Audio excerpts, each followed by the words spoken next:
Praise the lord. ఈ యొక్క శ్రేష్టమైన సమయంలో దేవుడు మనకి ఈ యొక్క మంచి సమయాన్ని ఇచ్చాడు. పాటల ద్వారా, మరి సాక్ష్యాల ద్వారా, అదేవిధంగా మరి బైబిల్ రీడింగ్లో కూడా దేవుడు మహిమ పొందాడు. మరొక ఆదివారాన్ని మనము చూస్తున్నాం కదా. ఈ ఆదివారాన్ని చూడకుండా ఎంతోమంది ఉన్నారు. కానీ ఈ ఆదివారాన్ని దేవుడు మనకి అనుగ్రహించినందుకు దేవునికి లెక్కలేని వందనాలు. హల్లెలూయా, హల్లెలూయా. ఎల్లప్పుడూ మనము దేవునికి కృతజ్ఞతాస్తుతులు మనము చెల్లించాలి. ఎందుకంటే కృతజ్ఞతాస్తుతులు మనము చెల్లించాలి. మనము బ్రతుకున్నామంటే దేవుని యొక్క కృప, దేవుని యొక్క దయ. మార్నింగ్ లేవగానే thank you Jesus for giving this day అని మనము ప్రార్థనతోని దినాన్ని ప్రారంభించాలి కదా. ఈ యొక్క శ్రేష్టమైన సమయంలో పరిశుద్ధ దినమున మనము ఒక వ్యక్తి గురించి మనము చూసుకోబోతున్నాం. ఒక్క పూట గూట గురించి తన వారసత్వాన్ని అమ్ముకున్నాడు. ఒక్క పూట గూట కదా, తన జ్యేష్ఠత్వాన్ని అమ్ముకున్నాడు ఆ వ్యక్తి. చూడండి, ప్రపంచంలో మానవులు భోజనము చేయకుండా ఎన్ని రోజులు ఉండగలుగుతారు? ఎన్ని రోజులు ఉండగలుగుతారు మానవులు భోజనము చేయకుండా? డాక్టర్స్ సర్వే చేస్తే 21 days, యంగ్ ఏజ్లో ఉంటే 2 months, దానికి మించింది మానవుడు భోజనం లేకుండా బ్రతకడు. 3 పూటలు మనము భోజనము చేస్తాం. ఒక్క పూట మిస్ అయినా ఏదో ఒక అలసట కదా, నీరసము, బలహీనత. కానీ బైబిల్లో ఒక వ్యక్తి ఒక్క పూట కూట గురించి తన జ్యేష్ఠత్వాన్ని అమ్ముకున్నాడు. చూడండి, దేవుడు మనకి కొన్ని అనుకోని విధంగా కొన్ని రెస్పాన్సిబిలిటీస్ ఇస్తాడు. మనం అడగకపోయినా దేవుడు కొన్ని బాధ్యతలను ఇస్తాడు కదా. ఆ బాధ్యతలను మనము దేవునికి నచ్చినలాగా మనము చేయాలి. లేకపోతే దేవుడు దాన్ని తీసేస్తాడు. కొన్ని విషయాలలో నువ్వు నచ్చినా నచ్చకపోయినా దేవుడు ఆ బాధ్యతలను నీకు ఇస్తాడు. ఆ బాధ్యతలను నీకు ఇస్తాడు. పూర్తిగా దేవుని మీద మనము ఆధారపడాలి. అప్పుడు ఆయన ఇచ్చిన బాధ్యతలను మనము నెరవేర్చినట్లు. ఇక్కడ ఒక్క పూట కూట గురించి ఆయన జ్యేష్ఠత్వాన్ని అమ్ముకున్నాడు. ఆయన ఎవరో కాదు, ఏశావు. ఏశావు ఎవరంటే విశ్వాసులకు తండ్రి, అబ్రహాము యొక్క మనవడు.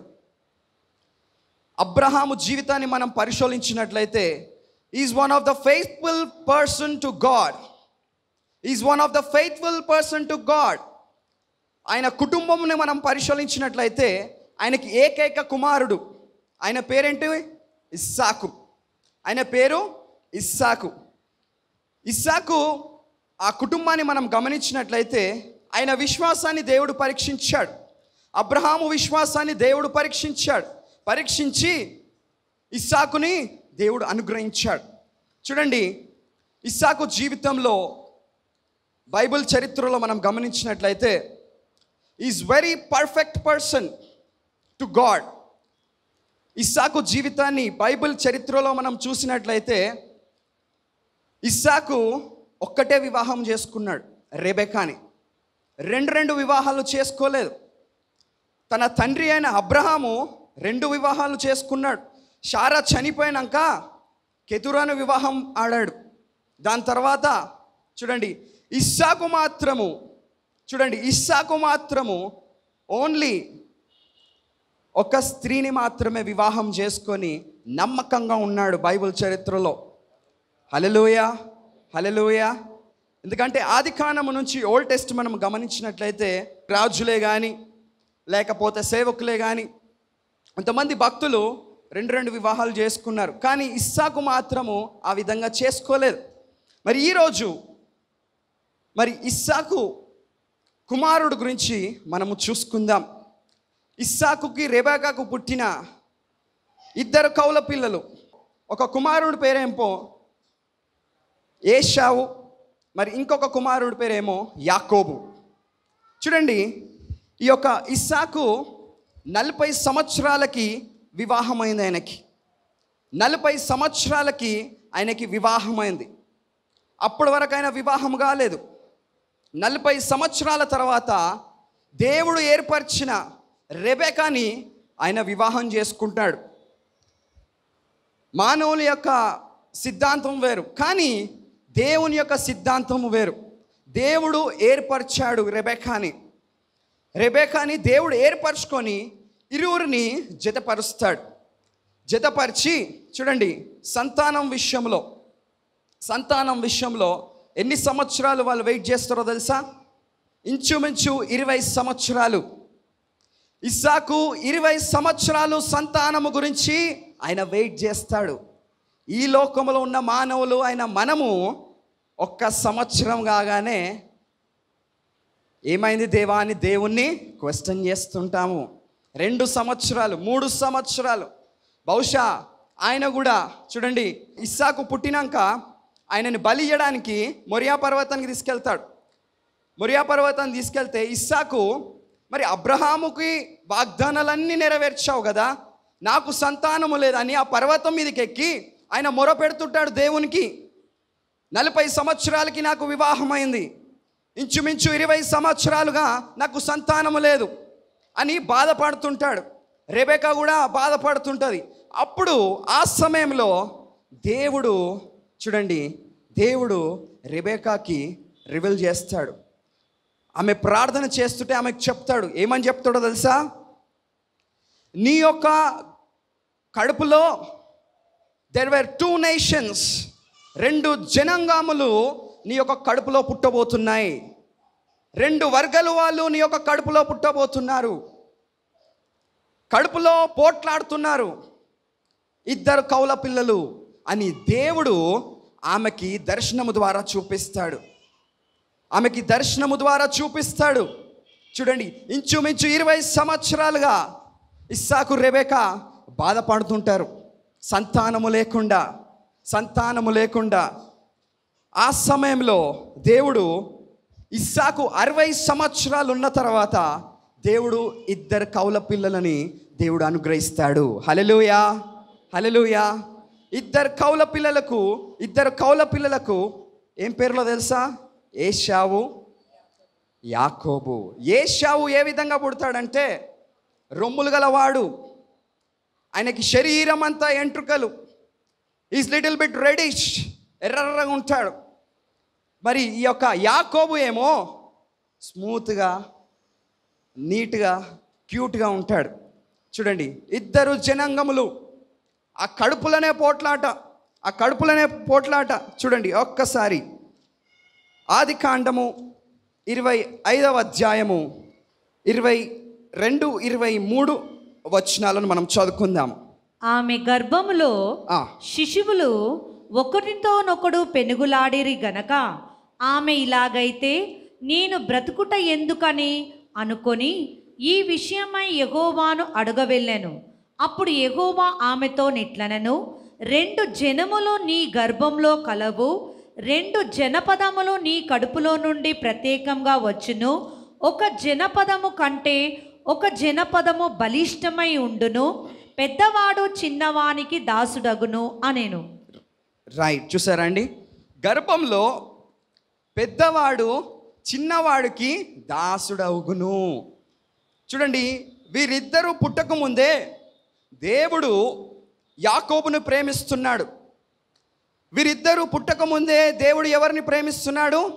యాకోబును ప్రేమిస్తున్నాడు.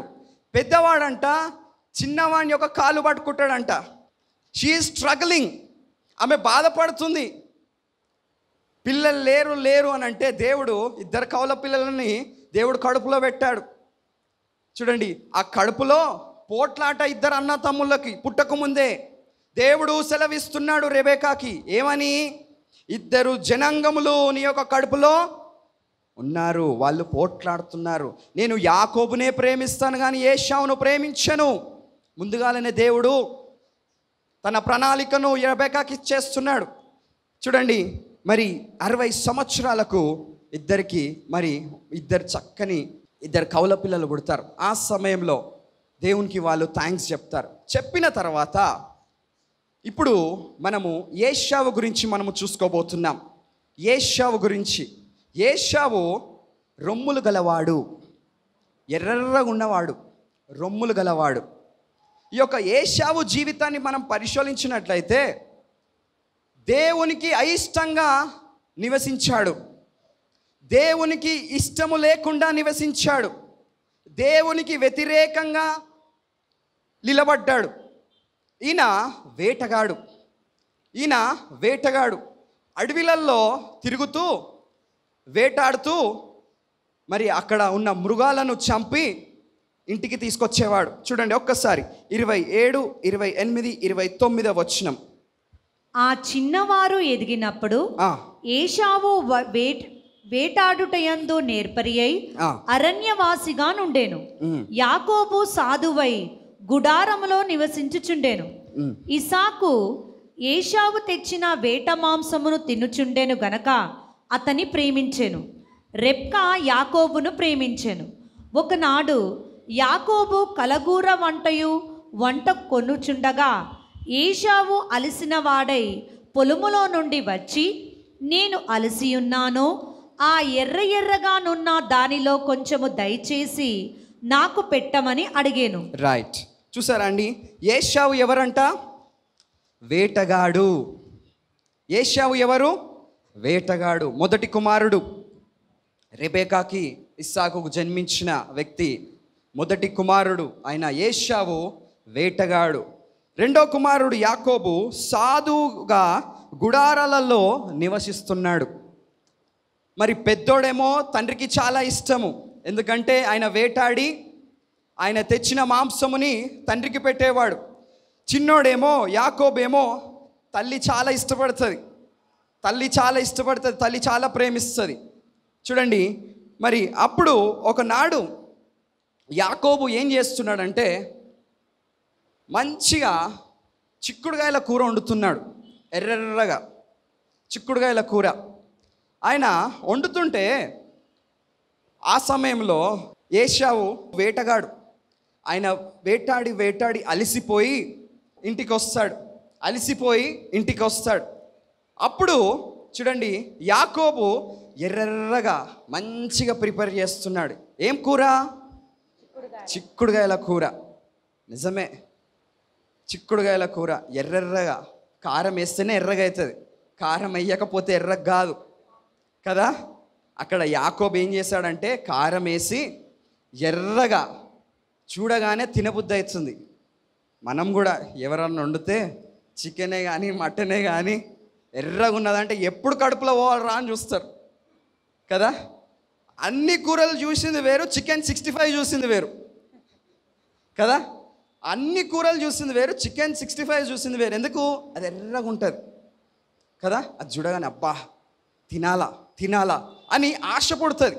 ఇక్కడ మరి ఏశావు కూడా ఆయన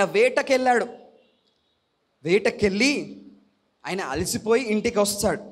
ఇంటికి వచ్చిన తర్వాత యాకోబు మంచిగా ప్రిపేర్ చేస్తున్నాడు వంట. చిక్కుడుగాయల కూర ఎర్రగా ఉన్నది. దాన్ని చూశాడు, వాసన ముక్కులకు పోయింది. అబ్బా, మా అమ్మగారు కింద వండితే గేట్ వరకు వస్తుంది వాసన కదా. ఏదన్నా వండినా కింది బయటి వరకు వస్తుంది అనగా చూడండి, భోజన ప్రియుడు ఈ యొక్క ఏశావు. చూడండి, వాసన ఆయన ముక్కులోకి వెళ్తుంది, చిక్కుడుగాయల వాసన ఎర్రగా. యాకోబు మంచిగా ప్రిపరేషన్ చేస్తున్నాడు, గుడారాలలో ఉండి ఆయన ప్రిపరేషన్ స్టార్ట్ చేశాడు. అలసిపోయి మరి ఇంటికి వచ్చాడు. ఇంటికి వచ్చిన తర్వాత వేటాడి ఇంటికి వచ్చాడు. రాగానే ఆ చిక్కుడుగాయల కూరను చూస్తాడు. ఎర్రగా ఉన్నది, ఊరిలో వస్తున్నాయి, వాటర్ ఫ్లో అవుతుంది నోట్లో. దాన్ని చూడగానే ఆయన మనసు పాడేసుకున్నాడు. అలసిపోయాడు కదా, ఆకలి అవుతుంది. చూడండి, ఈ సమయంలోనే మరి ఆ కుటుంబంలో మరి జ్యేష్ఠత్వము, మొదటి కుమారుడు దేవుడు ఆయనకు అనుగ్రహించింది, దేవుడు ఆయనకు అనుగ్రహించాడు. ఏంటో తెలుసా? జ్యేష్ఠత్వము, వారసత్వము. చూడండి, ఎంతమంది పెద్దవాళ్ళు ఉన్నారు ఇక్కడ. ఇంట్లో వారసత్వముగా ఉన్న పురుషులు, స్త్రీలున్న వారసుడిగా పురుషులకు ఇస్తాడు. ఎందుకంటే తండ్రి తర్వాత ఆ స్థానాన్ని పొందుకున్న వ్యక్తి కుమారుడు. అది జ్యేష్ఠత్వము, వారసత్వము. తండ్రి చనిపోయినా తండ్రి యొక్క స్థానంలో ఆ ఇంటి పేరుతోని ఆ స్థానంలో కూర్చునే వ్యక్తి ఈ యొక్క వారసుడు, ఈ యొక్క జ్యేష్ఠత్వముడు. I'm right? హల్లెలూయా. ఆస్తి పంపకాల్లో కూడా వారసునికి 2 భాగాలుగా ఇస్తారు. నిజము కదా? 2 భాగాలుగా ఇస్తారు. ఈ యొక్క వారసత్వాన్ని, ఈ యొక్క జ్యేష్ఠత్వాన్ని దేవుడు ఏశావుకి అనుగ్రహించాడు. పాయింట్ గుర్తుపెట్టుకోండి.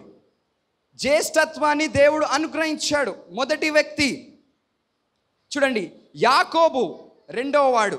ఈయన చిక్కుడుగాయల కూరను వండుతుంటే ఈ యొక్క ఏశావు ఆ చిక్కుడుగాయల కూరను చూసి మనసు పారేసుకున్నాడు. ఆకలి అవుతుంది.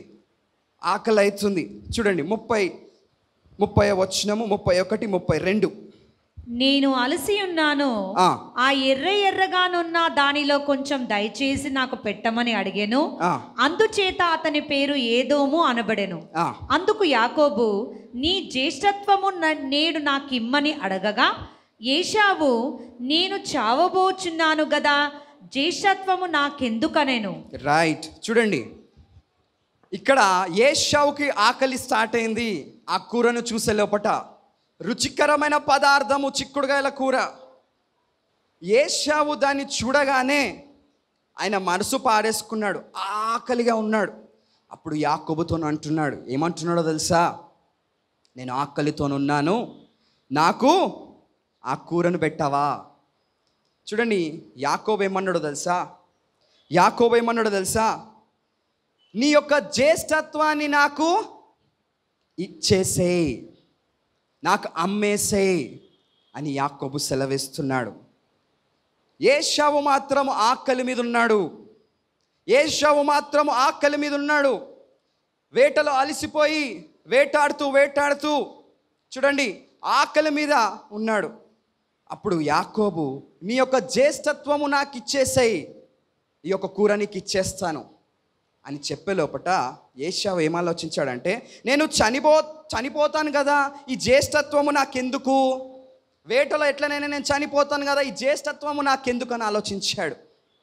చూడండి, ఒక్క పూట కూట గురించి ఆయన జ్యేష్ఠత్వాన్ని అమ్మేస్తున్నాడు ఈ యొక్క ఏశావు. ఒక్క పూట కూటి అని అక్కడ రాయబడి ఉన్నది. అనగా మార్నింగ్ బ్రేక్ఫాస్ట్ చేశాడా? చేసే ఉంటాడు. దేవుడిచ్చిన ఆధిక్యతను ఆయన కోల్పోతున్నాడు ఒక చిక్కుడుగాయల కూర గురించి. యాకోబు జ్యేష్ఠత్వాన్ని అడుగుతున్నాడు, ఆకలి మీద ఉన్నాడు.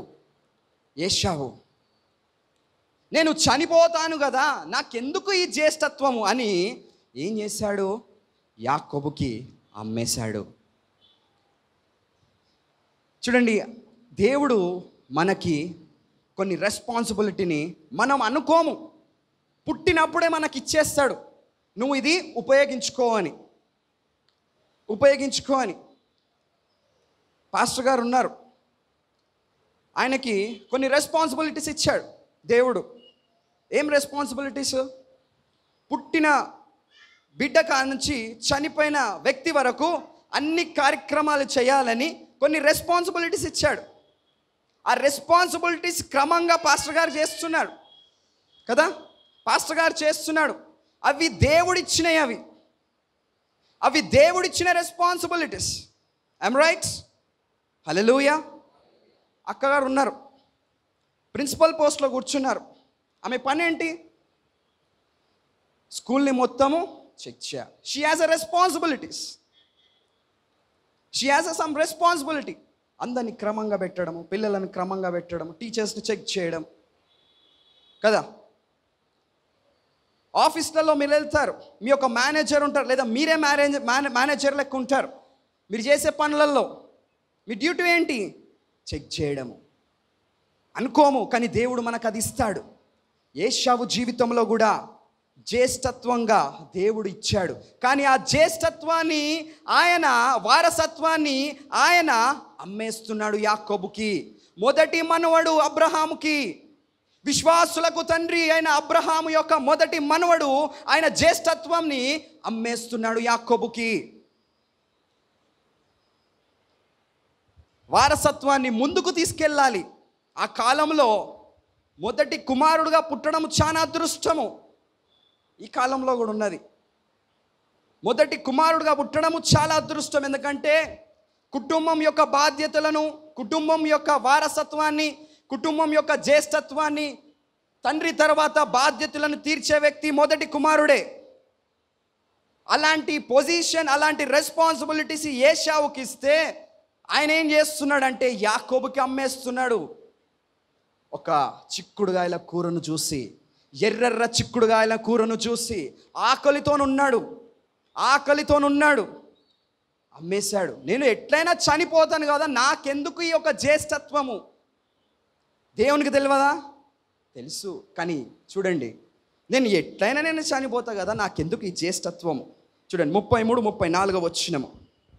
యాకోబు, నీడు నాతో ప్రమాణము చేయమనను.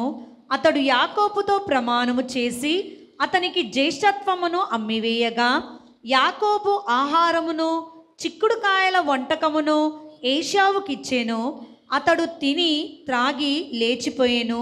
అట్లు ఏశావు తన జ్యేష్ఠత్వమును తృణీకరించెను. రైట్, చూసారా అండి? ఆయన ఏం చేశాడు?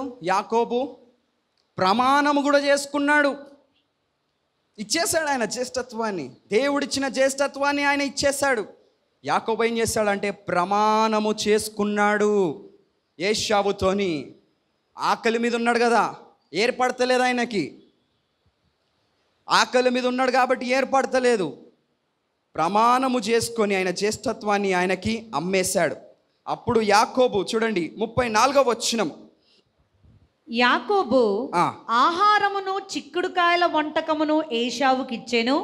అతడు తిని త్రాగి లేచిపోయెను. తిని పాయింట్ నెంబర్ 1, తాగి పాయింట్ నెంబర్ 2, లేచిపోయాను పాయింట్ నెంబర్ 3. చదవండి అక్క. అట్లు ఏశావు తన జ్యేష్ఠత్వమును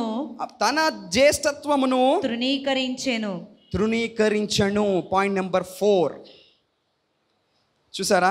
యాకోబు తన జ్యేష్ఠత్వాన్ని ఆయనకి ఇచ్చేశాడు. ఇచ్చిన వెంటనే ఏం చేశాడు?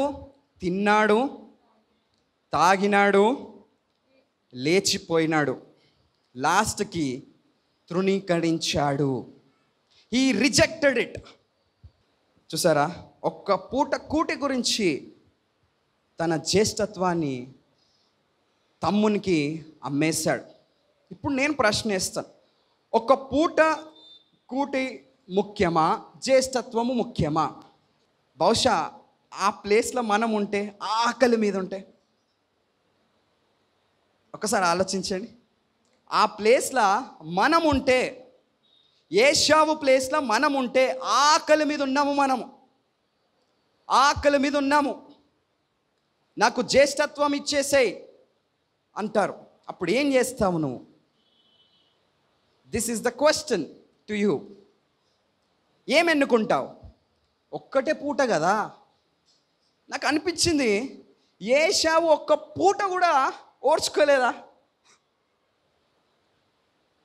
ఏశావు ఒక్క పూట కూడా ఓర్చుకోలేదా? చూడండి, ఆంధ్రప్రదేశ్ తమిళనాడు నుంచి డివైడ్ కానికి పొట్టి శ్రీరాములు నిరాహార దీక్ష చేశాడు. ఎన్ని డేసో తెలుసా?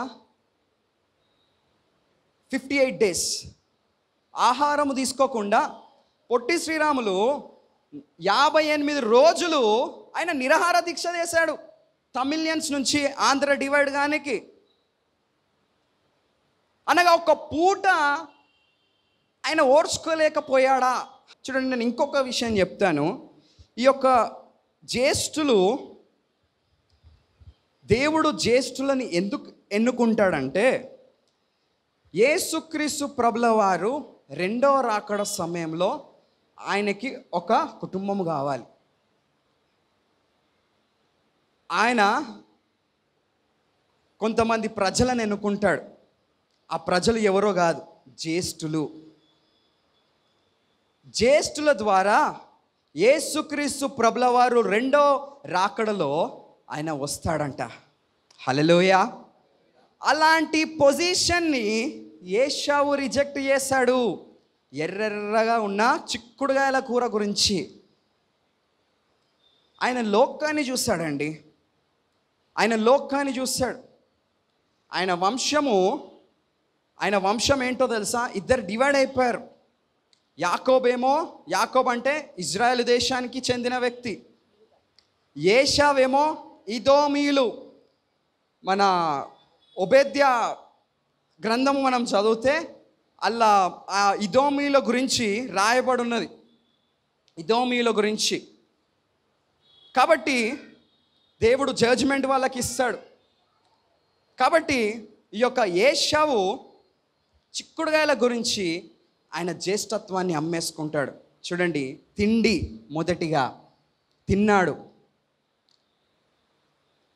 దేవుడు ఏం చెప్పాడు తిండి గురించి బైబిల్లో? తిండి బోతులకు పరలోక రాజ్యము స్థానము లేదు. తిండి బోతులతోని స్నేహము చేయకండి. తిండి బోతులతోని స్నేహము చేయకండి. పరలోక రాజ్యములో వాళ్ళకి స్థానము లేదు. ఏశావు తిన్నాడు.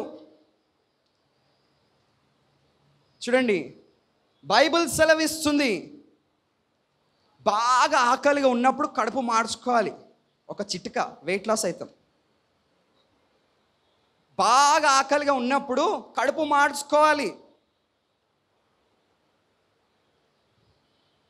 ఎగబడి తినకండి ఎక్కడ పడితే అక్కడ. సగం కడుపు ఖాళీ ఉంటే మనకు మంచిది. ఎక్కువ రోజులు బతకాలంటే సగం కడుపు ఖాళీ పెట్టుకోండి. ఎక్కువ రోజులు ఒక రోజు ఎక్స్టెండ్ చేస్తారు. అందుకోసమే ఈ యొక్క ప్రపంచంలో అనేక రోగాలు, దరిద్రమైన రోగాలు వస్తున్నాయి. మానవునికి హాస్పిటళ్ళల్లో మనము వెళ్ళినామంటే చిన్న పిల్లగాని నుంచి పెద్ద ముసలివాడి వరకు అన్ని రోగాలే. రోగం, విచిత్రమైన రోగం. వాడు ఓగాని ఏం చెప్తాడు? డైట్ చేయంటాడు.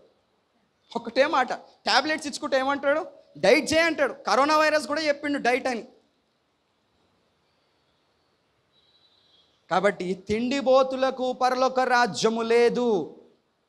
లోకాన్ని చూశాడు ఏశావు, లోకాన్ని చూశాడు, శరీరము చూశాడు, శరీరెక్కలను చూశాడు. నా ప్రియ సహోదరి సహోదరుడా, ఆయన కడుపుని దేవుడుగా మానుకున్నాడు.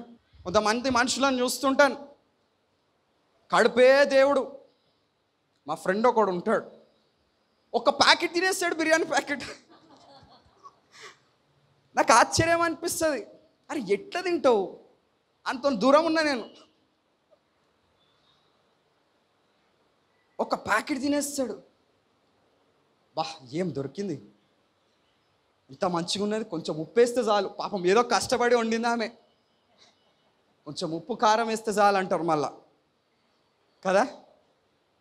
తిండి బోతులకు పరలోక రాజ్యం లేదు. అలాంటి వారు ఎట్లుంటారంటే, ఏశావు ఎట్లున్నాడంటే ఆయన కడుపే దేవుడంట. ఆయన కడుపే దేవుడంట. చూడండి, ఫిలిప్పు రాసిన పత్రిక, Philippians 3rd chapter 19th verse. నాశనమే వారి అంతము, వారి కడిపే వారి దేవుడు. వారు తాము సిగ్గుపడవలసిన సంగతుల యందు అతిశయపడుచున్నారు, భూ సంబంధమైన వాటి యందే మనసు నుంచుచున్నారు. రైట్, ఇది ఏశావుకు సరిపోయిందండి. వాళ్ళ కడుపే దేవుడంట. భూ సంబంధమైన వారి గురించే ఆలోచిస్తుంటారు ఈ యొక్క తిండిబోతులు. కాబట్టి నీ యొక్క నోరుని నువ్వు కంట్రోల్లో పెట్టుకో. బహుశా దేవుడు అన్ని తినమన్నాడండి. నేను తినమన్నాను అంటలేదు, తినండి. అయ్యో ఎఫ్తైంది ఇట్లా మాట్లాడుతుండే, ఈయన డైట్ చేసే కొద్దిగా మమ్మల్ని అందరినీ డైట్ చేపిస్తున్నాడా ఏంది? అట్లా అనుకోకండి, సారీ. తినండి మంచిగా, కానీ ఎంత తినాలో అంతనే తినండి. దొరికింది కదా అని నోట్లు వేసుకున్నాం అనుకో, లూజ్ మోషన్స్, 5 నిమిషాలకు ఒకసారి ఉరకాలయ్యా. కాబట్టి నీ నోటిని నువ్వు కంట్రోల్లో పెట్టుకో. ఏశావు మొదటి తప్పు, తిన్నాడు. ఆయన కడుపే దేవుడు అనుకున్నాడు. సిగ్గొచ్చేసింది ఆయనకి. భూలోకంలో ఆయనను చూస్తున్నాడు. మొదటిగా ఆయన తిన్నాడు. రెండవదిగా తాగాడు. ఇక తాగాడంటే ప్రతి ఒక్కరికి తెలుసు. రెండవదిగా తాగాడు, ద్రాక్షరసం తాగాడు. దీని గురించి సామెతల గ్రంథం 23:31 ఎంత చక్కగా రాయబడి ఉన్నదంటే, ద్రాక్షారసము మిక్కిలి ఎర్రబడునగును, గిన్నెలో తలతలలాడుచుండునగును, త్రాగుటకు రుచిగా నుండగును, అది దాని వైపు చూడకుము. అక్క చదవక కంటిన్యూ. పిమ్మట అది సర్పం వలె కరుచును, అది సర్పము వలె కరుచును, కట్లపాము వలె కాటు వేయును. కట్లపాము వలె కాటు వేస్తుందంట. రైట్. ఇంకొకటి, విపరీతమైనవి నీ కన్నులకు కనబడును, నీవు వెర్రి మాటలు పలుకుదువు, నీవు నడి సముద్రంన పండుకొనవలనుందువు, ఓడ కొయ్యి చివరను పండుకొన వలెనుందువు. రైట్. చూడండి, నేను చెప్పాను అవసరం లేదు. అక్క మంచి చదివింది, అర్థమైంది కదా. హల్లెలూయా. తాగుబోతులు ఏ విధంగా ఉంటారు? సామెతల గ్రంథం 23వ అధ్యాయము 31వ వచనం నుంచి చివరి వరకు చక్కగా పరిశుద్ధ గ్రంథంలో రాయబడున్నది. దాన్ని చూడగానే మనసు పాడేసుకుంటారు. అబ్బో, తాగుబోతుని మనం ఒక దెబ్బ కొట్టినా వానికి సోయి ఉండదు. చూడండి, కట్లపాము కాటేస్తే చాలా భయంకరం. 10 అంతులు తాసుపాము కంటే ఆ పాయిజన్ చాలా డేంజర్, కట్లపాము. అలాంటిది ఈ యొక్క త్రాగుడు రోగం. దేవుడు పురుషులతోని మాట్లాడుతున్నాడు, స్త్రీలతో కూడా మాట్లాడుతున్నాడు. ఈ మధ్యలలో స్త్రీలు కూడా మేమేం తక్కువగాము అని అంటున్నారు.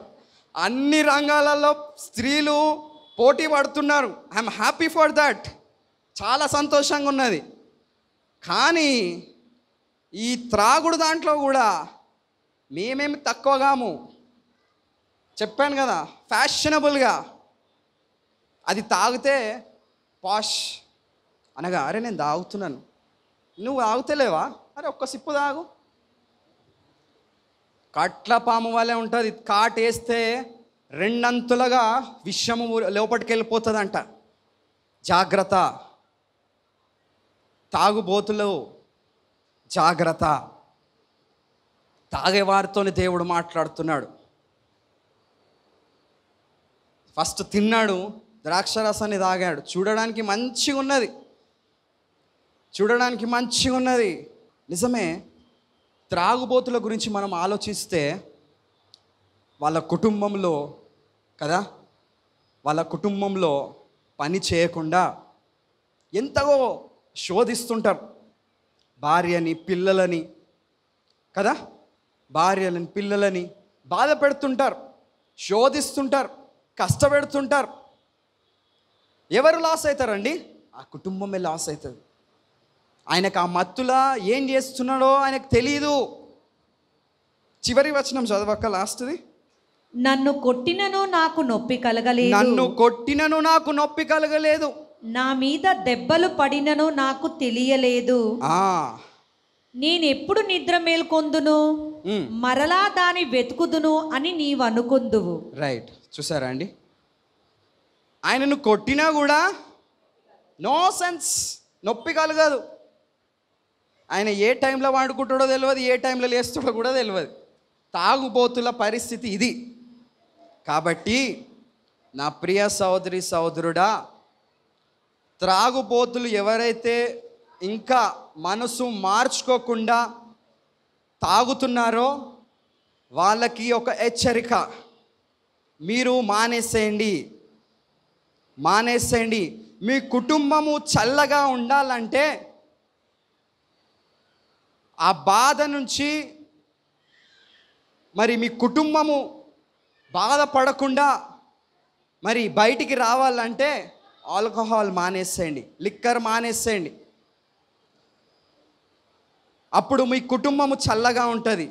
దేవుడిచ్చే ఆశీర్వాదాలను పొందుకోకుండా ఈ తాగుబోతులు ఇంటి గుమ్మం ముంగడ కూర్చొని ఇంటికి చెడ్డ పేరు తీసుకొస్తున్నారు సమాజంలో. మన క్రైస్తవులు దాంట్లో కూడా ఉన్నారు. నేను అన్ని వర్గాల వారిని ప్రశ్నిస్తున్నాను. చూడండి, మీ కుటుంబము చల్లగా ఉండాలంటే మీ త్రాగుడు అలవాటుని మానేసేయండి. మీ త్రాగుడు అలవాటుని మీరు మానేసేయండి. అప్పుడు మీ కుటుంబము చల్లగా ఉంటుంది. లేదా నువ్వు అదే విధంగా నువ్వు ప్రవర్తించినావంటే తాగుతూ, రేపటి రోజున నీ కుమారుడే నీ కూతురే ఆ విధంగా తయారవుతారు. దానికి దారి తీస్తుంది. కాబట్టి త్రాగుబోతులైన వారి గురించి నేను మాట్లాడుతున్నాను. జ్ఞాపకం పెట్టుకోండి, ఈ విషయాన్ని మానేసేయండి. దేవునికి ఇష్టం లేదు. బహుశా చూడడానికి మంచిగా కనిపిస్తుందేమో, కానీ దేవునికి ఇష్టము లేదు. నీ నోటిని కంట్రోల్లో పెట్టుకోండి. దొరికింది కదా అని లిక్కర్ షాప్కి వెళ్ళి ధనాదం తాగకండి. మత్తులో ఏం చేస్తావో నువ్వు తెలియదు. ఆ మధ్యన ఒక తాగుబోతు నా ఇల్లే అనుకుంటా వేరింట్లో పోయి వండుకున్నాడు. కాబట్టి గమనించండి. మరి మూడవదిగా లేచిపోయిండు. ఆదికాండము 26వ అధ్యాయము 34వ వచనము. ఏషావు 40 సంవత్సరములు గలవాడైనప్పుడు హిత్తీయుడైన బేయేరీ కుమార్తెయగు యాహూదీను, హిత్తీయుడైన ఏలోను కుమార్తెయగు బేషామాతును పెళ్లి చేసుకొనెను. వీరు ఇసాకును రిబ్కాకును మనోవేదన కలగజేసిరి. మనోవేదనను కలుగజేసితిరి. ఎవరికి? ఇస్సాకుకి, రెబెకాకి, తల్లిదండ్రులకి. అనగా చూడండి, ఈ కాలంలో ప్రేమ పెళ్ళిళ్ళు చేసుకుంటున్నారు. తల్లిదండ్రులకు వ్యతిరేకంగా ప్రవర్తిస్తున్నారు. చూడండి, అది కామన్ అయిపోయింది. కానీ దేవుని చిత్తము లేకుండా ఏశావు కూడా వివాహం ఆడాడు. అందుకోసమే మనోవేదనను చెందుతుందామె. కోడలితోని బాధపడుతుంది. లేచిపోయిండు. కోడలితోని బాధపడుతుంది. అత్త కోడల మధ్యలో ప్రేమ ఉండాలి, దేవుని యొక్క మాటలు ఉండాలి. అప్పుడు ఆ ఇద్దరు కలిసిమెలిసి ఉంటారు. ఈ మధ్యలో సీరియళ్ళు కూడా అదే స్టార్ట్ అయిపోయింది. సీరియల్స్ కూడా దాన్ని చూసి సగం మంది చెడిపోతున్నారండి. నిజం చెప్తున్నా నేను. ఈ యొక్క సీరియల్స్ని చూసి కొన్ని వేల కుటుంబాలు నష్టంగా మారిపోతున్నాయి. మంచిగా ఉండే కుటుంబంలో కూడా ఎంత భయంకరంగా మారిపోతుందంటే టీవీ చూసేవాళ్ళు కూడా ఆలోచనతో చూడండి. అది చూసి వదిలేసేయండి. అంతేగాని ఆమె అట్లా చేసింది కదా, నేను ఇప్పుడు మా కోడలతో నేను ఆడుకుంటా, మా అత్తతోని నేను ఆడుకుంటా. అమ్మ తల్లి, అలా చేయకండి. మీ కుటుంబము చల్లగా ఉండాలి అంటే ప్రేమ కావాలి, సమాధానం కావాలి. మరి ముఖ్యంగా దేవుడు మీ మధ్యలో, మీ కుటుంబంలో ఉండాలి. మీ అత్తనే కానీ కోడలే కానీ మనోవేదన చెందకండి. చూడండి, రెబెకా చెందుతుంది ఇక్కడ మనోవేదన. కాబట్టి ప్రార్థన చేసుకోండి మీ కుటుంబాలలో అట్లా ఉంటే. అంటే కొన్ని కుటుంబాలలో అనగా ప్రార్థనకు వస్తుంటారు, వాళ్ళ కౌన్సిలింగ్ ఇస్తుంటుంది మమ్మీ. లేదమ్మా అట్లా తగ్గించుకోవాలి, పెద్దోళ్ళు కదా వాళ్ళు ఒక మాట అన్నా. ఎందుకంటే నువ్వు అమ్మ ఇంటిని వదిలిపెట్టి ఇంకొక ఇంటికి వెళ్తున్నావు. రేపటి దినంన ఆమెనే నీకు తల్లి. తల్లిగా భావించాలి. కాబట్టి వస్తాయి, కుటుంబంలో డిస్ప్యూట్స్ వస్తాయి. దాన్ని మనము ఎక్కువ చేసుకోకండి, ప్రార్థన చేసుకొని కుటుంబాన్ని నడిపించండి. ఇక్కడ రెబెకా మనోవేదన చెందుతుంది ఏశావు విషయంలో. మొదటిగా ఏం చేశాడు? తిన్నాడు. రెండవదిగా తాగాడు. మూడవదిగా లేచిపోయాడు. నాలుగవదిగా తృణీకరించాడు. తృణీకరించెను. చూడండి, he rejected the God's responsibility. దేవుడు ఆయనకిచ్చిన వారసత్వాన్ని ఆయన తృణీకరించాడండి. ఆ పోస్ట్ ఎవరికి ఇస్తాడు? అసలు అదృష్టం. దేవుడు వారసత్వాన్ని నడిపించడానికి జ్యేష్ఠత్వంగా కుమారులని దేవుడు పుట్టించాడంటే it's a blessing for us. It's a blessing for sons. కానీ ఏశావు మాత్రము దాన్ని తృణీకరించాడు. చూడండి ఒక్కసారి రోమా పత్రిక 2వ అధ్యాయము 4-5 వచనము. Romans 2nd chapter 4-5 verses.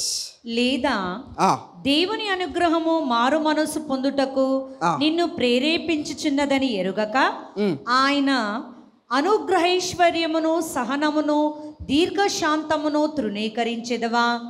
నీ కాఠిన్యమును మార్పు పొందని నీ హృదయమును అనుసరించి ఉగ్రత దినమందు అనగా దేవుని న్యాయమైన తీర్పు బయలుపరచు దినమందు నీకు నీవే ఉగ్రతను సమకూర్చుకొనుచున్నావు. రైట్, హల్లెలూయా. ఆయననే వదిలేసుకున్నాడు, ఉగ్రతను తెచ్చేసుకున్నాడు. ఆయననే. చూడండి, మన జీవితంలో కూడా దేవుడు మనకే ఆప్షన్లు ఇస్తున్నాడు. ఒకటి మంచి, ఒకటి చెడు. దేవుడు ఎప్పుడు మంచిని కోరుతాడు, మంచి మార్గంలో నడవాలని. అరే, మానవుడిగా పుట్టినప్పటి నుంచి ఎదిగే వరకు ఎన్నో కష్టాలు నష్టాలు వస్తాయి. దాన్ని జయించాలి. అంతేగాని మన త్రోవను మనము తప్పకూడదు. అయ్యో జరుగుతలేదు కదా అని నెగిటివ్ వేలో పోవద్దు. ఆయన తృణీకరించాడు, ఆశీర్వాదాలను కోల్పోయాడు. He lost his blessings. జ్యేష్ఠత్వాన్ని తమ్మునికి అమ్మే లోపట ఆయన ఆశీర్వాదాలు ఆయన కోల్పోయాడు. చూడండి నా ప్రియ సహోదరి సహోదరుడా, ఏశావులాగా ఉండొద్దండి. మిమ్మల్ని మీరు పరీక్షించుకోండి. చూడండి, నేను హెబ్రీలు రాసిన పత్రిక 12th chapter 16-17 verse అక్క ఒక్కసారి. హెబ్రీలు రాసిన పత్రిక హిబ్రూస్ 12th chapter 16-17 verse. ఒక పూటికోటు కొరకు తన జ్యేష్ఠత్వపు హక్కును అమ్మివేసిన ఏశావు వంటి భ్రష్టుడైనను వ్యభిచారినను ఉండునేమో అని. వ్యభిచారుడు ఆయనను చూడండి మెన్షన్ చేశాడు. భ్రష్టుడు అంటే ఏశావు. వ్యభిచారి అయినను ఉండునేమో అనియు జాగ్రత్తగా చూచుకొనుడి. మీరు అలా ఉంటే మీరు జాగ్రత్తగా మీరు పరీక్షించుకోండి. 17th verse. ఏశావు ఆ తర్వాత ఆశీర్వాదం పొందగోరి కన్నీళ్లు విడుచుచు దాని కోసం శ్రద్ధగా వెతికినను మారు మనసు పొందని అవకాశము దొరకక విసర్జింపబడనని మీరెరుగుదురు. రైట్, హల్లెలూయా. చూడండి, ఆశీర్వాదాలను కూడా కోల్పోయాడు. అంత అయిపోయినాక కన్నీళ్లు విడుస్తున్నాడు. అయ్యో, నేను చేసింది తప్పు. మారు మనస్సు కూడా పొందుకోలేక అవకాశం కూడా కోల్పోయాడు. అందుకోసమే దీపముండగానే ఇంటిని చక్కబెట్టుకో, ప్రాణముండగానే నువ్వు ప్రభుని నమ్ముకో. మారు మనసు పొందే అవకాశాన్ని కూడా ఆయన కోల్పోయాడు. అంతా అయిపోయినాక ఏడుస్తున్నాడు, కన్నీళ్లను విడుస్తున్నాడు, ఆశీర్వాదాలను కోల్పోయాడు. అయ్యో, తిన్నాడు, తాగాడు, లేచిపోయాడు, తృణీకరించాడు. ఈ యొక్క ఏశావులాగా ఎవరన్నా ఇంకా ఉన్నారేమో, మిమ్మును మీరు పరీక్షించుకోండి. ఈ సమయంలో దేవుడు మీతో మాట్లాడుతున్నాడు. మిమ్మును మీరు పరీక్షించుకోండి. మన నోటికి కత్తి పెట్టాలి. త్రాగుబోతుల మధ్యలో మనము ఉండకండి. త్రాగుబోతుల మధ్యలో, తిండిబోతుల మధ్యలో ఉండకండి. అవమానము తెచ్చే వారి దగ్గర ఉండకండి. తృణీకరించే వారి దగ్గర ఉండకండి. చూడండి, అంత అయిపోయినాక ఏశావు ఏం చేస్తున్నాడు? కన్నులు విడుస్తున్నాడు. మారు మనసు కూడా పొందే అవకాశము ఆయనకు లేదు. అయ్యో, ఏంటి జీవితము? నా ప్రియ సహోదరి సహోదరుడా, ఈ సమయంలో ఇంకా మారు మనసు పొందుకోకుండా ఎవరన్నా ఉంటే, ఆ దినాన ఏశావు పొందుకోలేకపోయాడు, కానీ ఈ దినాన దేవుడు ఆ మారు మనసు రక్షణ మనకు అనుగ్రహిస్తున్నాడు. ఇంకా ఎవరన్నా మారు మనసు పొందుకోకపోతే, this is the time, right time for you my dear brothers and sisters. దేవుడు మీతోని మాట్లాడుతున్నాడు, ప్రతి ఒక్క బిడ్డతోని. నువ్వు ఏశావులాగా ఉన్నవేమో అని ఒక్కసారి నువ్వు పరీక్షించుకో. ఆ విధంగా ఉంటే మార్చుకో, నీ జీవితాన్ని మార్చుకో, మారు మనసు పొందుకో. యేసుక్రీస్తు ప్రభుల వారి దగ్గర మాత్రమే నీకు మారు మనసు దొరుకుతుంది. ఏశావు కోల్పోయాడు తన జ్యేష్ఠత్వాన్ని.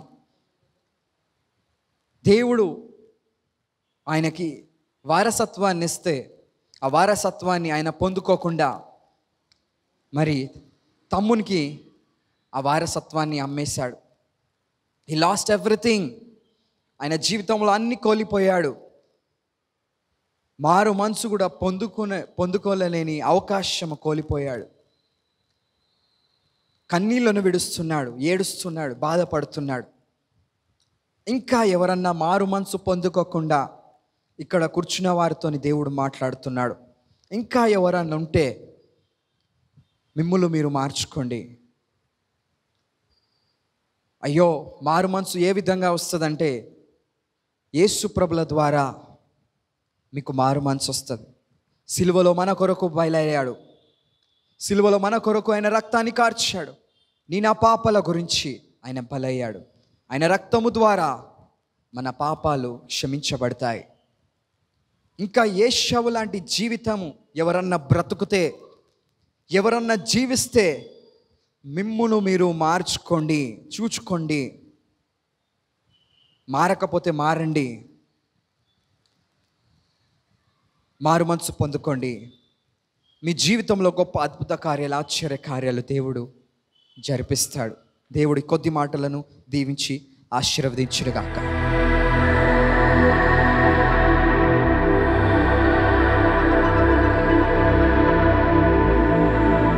అందరు తలలు వంచినట్లయితే మనము ప్రార్థన చేసుకుందాం. స్తోత్రం స్తోత్రం పరిశుద్ధుడా, ప్రేమ కృప పరలోకము తండ్రి యేసయ్య, ఈ యొక్క శ్రేష్టమైన సమయంలో దేవా యేసయ్య, మీ యొక్క పరిశుద్ధ గ్రంథంలో నుంచి దేవా ఏశావు గురించి మాతో మీరు మాట్లాడావు. ఏశావు జీవితాన్ని గురించి మాతో మీరు మాట్లాడావు యేసయ్య. దేవా, ఏశావు లాగా ఇంకా ఎవరన్నా ఉంటే వాళ్ళ మనసులను మీరు మార్చండి, వాళ్ళ హృదయాలను మీరు మార్చండి పరిశుద్ధుడా. ఇక్కడ కూర్చున్న వాళ్ళు దేవా యేసయ్య, ఈ వీడియో చూస్తున్న వాళ్ళు ఇంకా ఎవరన్నా మారు మనసు పొందుకోకుండా జీవిస్తే దేవా, వాళ్ళు మారు మనసు మార్గంలో వాళ్ళని నడిపించండి దేవా. బ్యాప్టిజం తీసుకొని రక్షణ పొందుకునే భాగ్యాన్ని దయచేయండి యేసయ్య. ఈ వాక్యము ద్వారా ప్రతి ఒక్క హృదయాలను మీరు తట్టండి పరిశుద్ధుడ పరలోకము తండ్రి. విన్న ప్రతి ఒక్క బిడ్డ చెవులను ఆశీర్వాద మార్గంలో మీరు నడిపించండి. ఈ వాక్యము ద్వారా అనేక గృహాలలో అనేక ఆశీర్వాదాలు పొందుకున్న భాగ్యాన్ని దయచేయండి యేసయ్యా. దేవా, ఇంకా ఎవరన్నా రక్షణ మారు మనసు పొందుకోకుండా ఉంటే దేవా, వాళ్ళను మీరు మార్చండి, రక్షణ మీరు దయచేయండి. వాక్యము విన్న ప్రతి ఒక్క బిడ్డను మీరు జ్ఞాపకం చేసుకోండి. ఇంకా ఎంతోమంది ఎన్నో వ్యాధుల ద్వారా, రోగాల ద్వారా బాధపడుతున్నారు. ఆ కుటుంబాలను మీరు జ్ఞాపకం చేసుకోండి. ఫైనాన్షియల్ విషయంలో దేవా ఎన్నో సమస్యలు దేవా, గృహాలలో మరి దేవా అప్పు బాధలు దేవా యేసయ్య, శోధనలు భార్యాభర్తల మధ్య దేవా యేసయ్య, పిల్లలతోని దేవా ఎన్నో ప్రాబ్లమ్స్ ద్వారా ఎన్నో కుటుంబాలు బాధపడుతున్నాయి యేసయ్య. ఆ కుటుంబాలను మీరు జ్ఞాపకం చేసుకోండి. పరిశుద్ధ పరలోకము తండ్రి దేవా, ఈ మాటలు విన్న ప్రతి ఒక్క బిడ్డని మీరు దర్శిస్తారని నమ్ముతూ త్వరగా రాని యేసుక్రీస్తు నామములో వేడుకొంచున్నాము తండ్రి. ఆమేన్, ఆమేన్.